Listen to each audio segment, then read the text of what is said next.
Part 1. The Roots. World War II was over. Officially at any rate.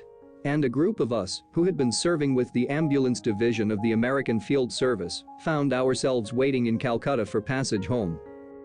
There was a great deal of discussion as to what direction the new world would take. With the emergence of the United Nations, I felt generally hopeful. Yet, even before the mass slaughter had ended, there were unmistakable rumblings of more trouble to come. Thus, with growing uneasiness, I witnessed and participated in the general rejoicing that the war was over.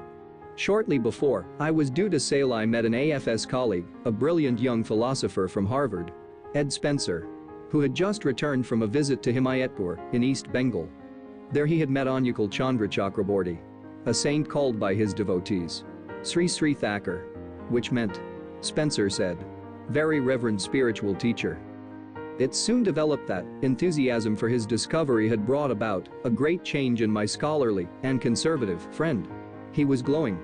There is no other word to describe it, and that glow was a wonderful thing to see.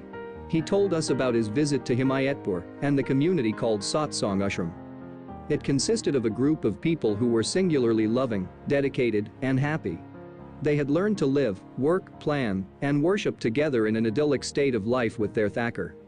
Ed's great excitement was unusual for one of his normally quiet and balanced nature. "Ray, you must meet this man," he insisted over and over again. "But there isn't time," I protested. "If I give up my place on this boat, I may be stuck here for months. If you miss this opportunity, it can cost you years of fumbling in the dark," Ed warned. Since I had learned to respect Ed's insight, intelligence, and integrity, I took his warning seriously. Before the day was over, I cancelled my steamship passage and set out, in the company of Ed and a few others, for Himayetpur.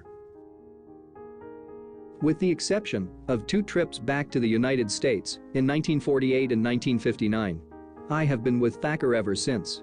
I have come to know him well and to be inspired by his ideas, personality, and activities. Increasingly, I felt that I needed to know more about his early life. My curiosity met with generous response. Too generous.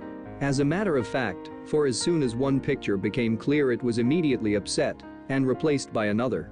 I quickly avoided the stories of the younger people, which were, I felt, hearsay, and thus complicated my search. I concentrated only on the remembered experiences of those older people who had actually known Thakur since his early days. But here again confusion held full sway.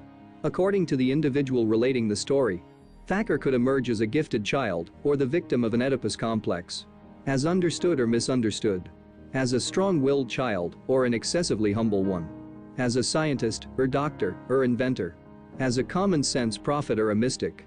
In fact, the Thakur I heard about and learned to know was as vast as an ocean. This book contains but a cupful of it, just a sample, to share with others who do not enjoy my privilege of living on the shore of that ocean.